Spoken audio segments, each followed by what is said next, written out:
कहती है ना कि खानी है रोटी के छित्र खानी ना चित्रा दे नाल खानी, ये खानी तो पैनी है कि सिद्धि खानी है कि चित्रा दे नाल खानी है, कला पनीर खाना है कि चित्र पनीर खाना है। हाँ, हालेलुया। अब परमेश्वर देख रहा है कि ये लोग बहुत कुछ कर सकते हैं, ये मेरे राज्य में बो सकते हैं, ये काम कर सकते हैं, ये अपने गिफ्ट से चल सकते हैं, इनके पास वरदान है, किसी के पास किसी चीज का, किसी के पास किसी चीज का, ये मेरे राज्य में काम कर सकते हैं। लेकिन जब इंसान सुख में होता है और परमेश्वर को नहीं ढूंढता, फिर परमेश्वर दुखों को यूज करता है उसे अपने पास लेके आने के लिए।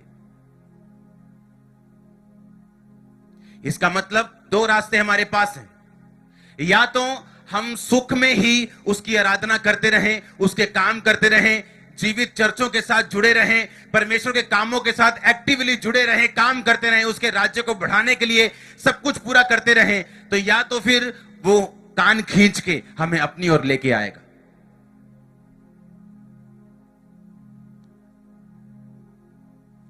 अब वो लोग चाहते नहीं थे हमारा कंफर्ट खराब हो, वो बड़े कंफर्टेबली वहां रह रहे थे, अपने पशुओं को चरा रहे थे, उनकी गिनती बढ़ रही थी, उन्हें लगता है क्या ले लेते ना प्रोफेसी से, यही ठीक है, यही हमारा कनान है। लेकिन परमेश्वर की योजना वो नहीं थी। परमेश्वर, आप जानते क्यों इजरायली लोगों को 400 साल तक मिस्र के अधीन रखना चाहता था? इसमें भी परमेश्वर का फायदा था, क्योंकि परमेश्वर को मालूम था कि यीशु मसीह का वंश इन लोगों के बीच में से निकलना है। अगर ये जंगल जंगल फिरेंगे, देश देश फिरेंगे, तो कभी भी नाश हो सकते हैं। उस टाइम में सबसे जो स्ट्रांग राज्य था धरती के ऊपर, वो मिस्र का राज्य था। और परमेश्वर ने यह फैसला किया कि मैं इनको मिस्र के राजा को दूंगा कि वो इनकी रखवाली करेगा। अब मिस्र के राजा को लगता था कि ये मेरे अधीन में है, लेकिन एक्चुअल में वो उनका बॉडीगार्ड था। और एक्चुअल में उनका सिक्योरिटी गार्ड था। एक्चुअल में मिस्र का जो राजा था वो इजरायलियों का सिक्योरिटी गार्ड था, परमेश्वर ने फ्री में दिया हुआ था। अगर आपने परमेश्वर के साथ जुड़ने का फैसला कर लिया, जो घटनाएं आपकी लाइफ के साथ होंगी, आपको दिखने में कैसे भी लगे, लेकिन सब कुछ आपकी भलाई के लिए हो रहा है।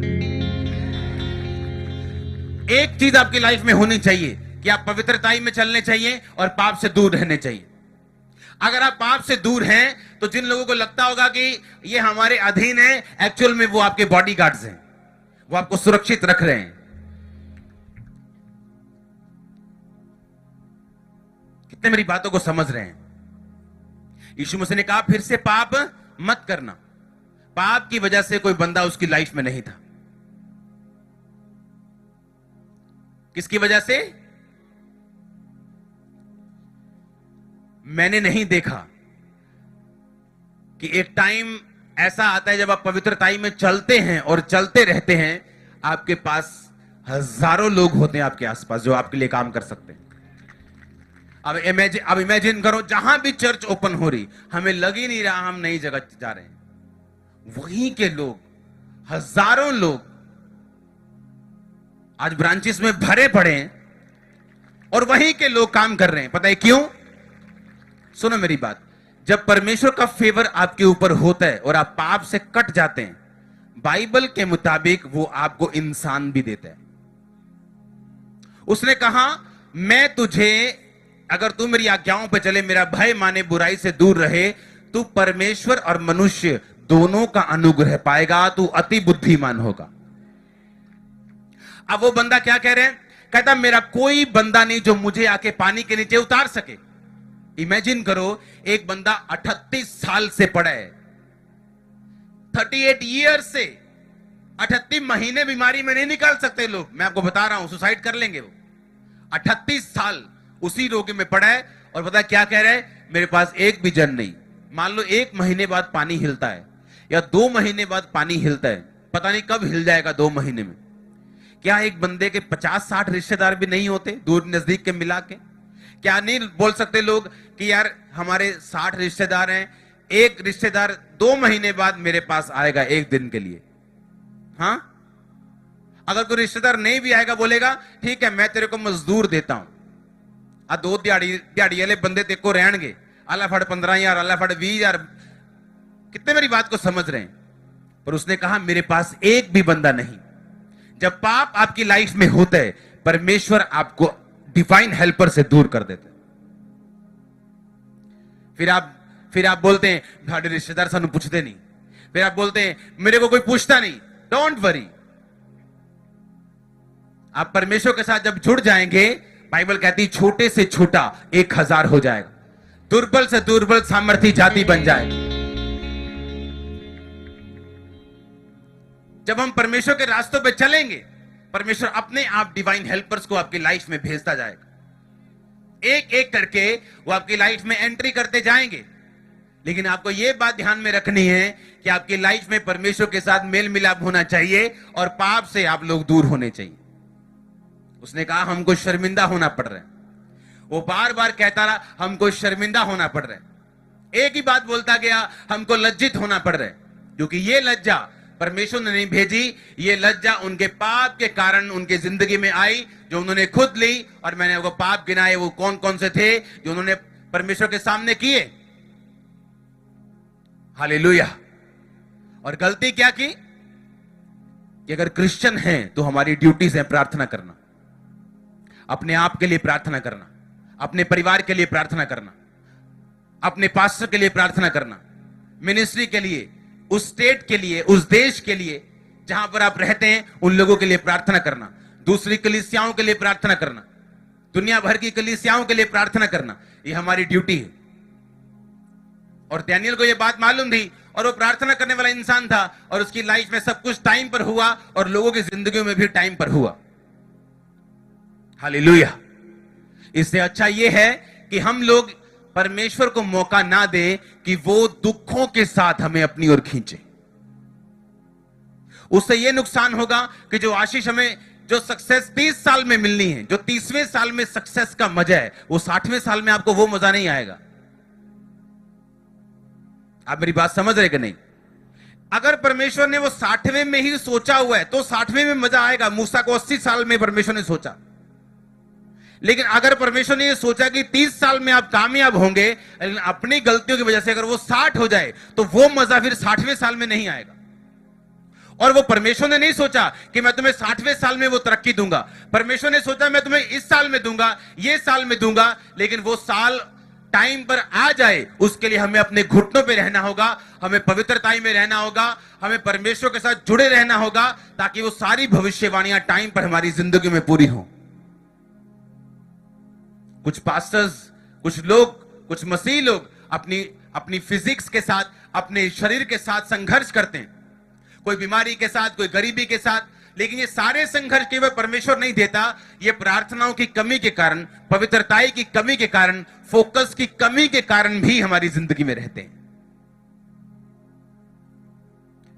ऊंची आवाज में हालेलुया बोलो फिर से। कितने समझ रहे हैं? अब 2 अध्याय मैंने आपको पढ़वाए हैं। मैंने आपको बताया कि परमेश्वर ने कहा था अब्राहम 400 साल बाद मैंने आजाद कर दूंगा। उसी निर्गमन में वो कहता है कि 430 साल बाद परमेश्वर ने उनको आजाद कर दिया। वो 30 साल क्यों लगे? इजरायली सो रहे थे, उन्हें लगा ही नहीं कि हमें प्रार्थना करनी चाहिए। और परमेश्वर को जब लगा कि ये सो रहे हैं, कंफर्ट में जी रहे हैं, इनको कंफर्ट से बाहर निकालो। अब हालेलुया।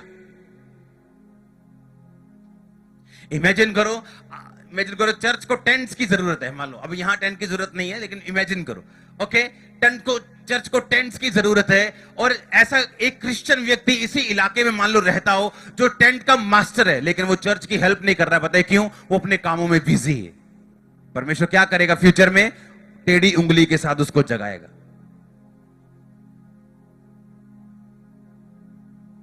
क्योंकि उसने कहा मैं जितना तुझे दूंगा उसका हिसाब भी लूंगा।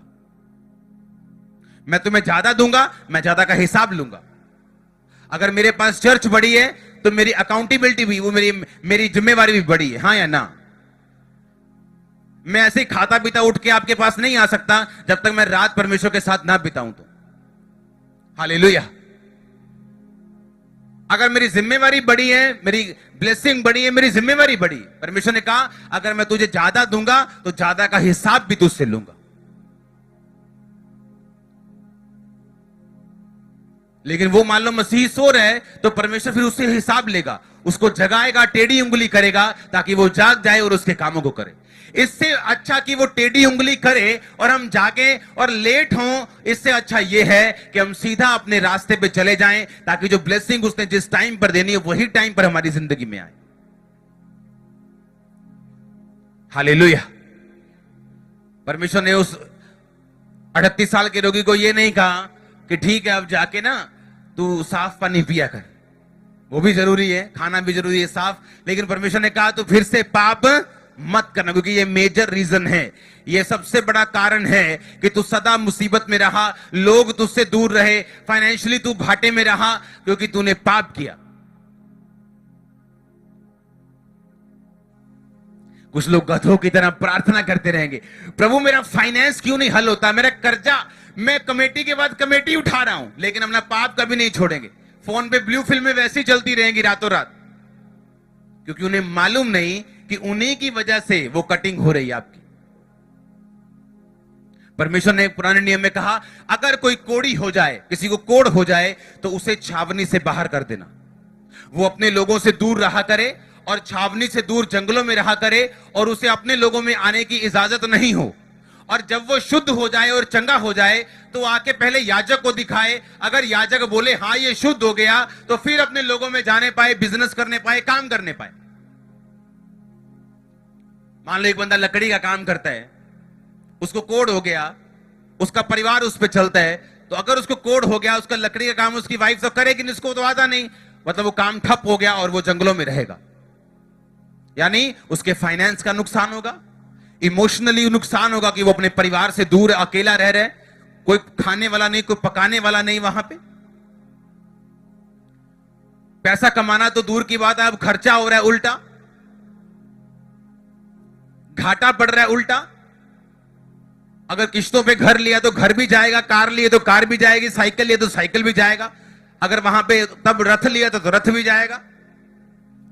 मतलब एक पाप की वजह से उसको फाइनेंशियली नुकसान हुआ, पाप की वजह से फिजिकली तो नुकसान हुआ ही हुआ, क्योंकि पाप को कोड़ के समांतर परमेश्वर रखता था पुराने नियम। अगर वो कोड़ की बात कर रहा है तो वो पाप की बात कर रहा है। हालेलुया। इसलिए जब कोड़ी परमेश्वर के पास आया तो उसने कहा प्रभु अगर तू चाहे तो मुझे शुद्ध कर सकता है। परमेश्वर ने कहा मैं चाहता हूं कि तू शुद्ध हो जाए, क्योंकि परमेश्वर चाहते हैं कि हम अपने कोड़ से, अपने पाप से शुद्ध हों और हमारी जिंदगी में वो सब वापिस आए जो शैतान ने छीने। हालेलुया।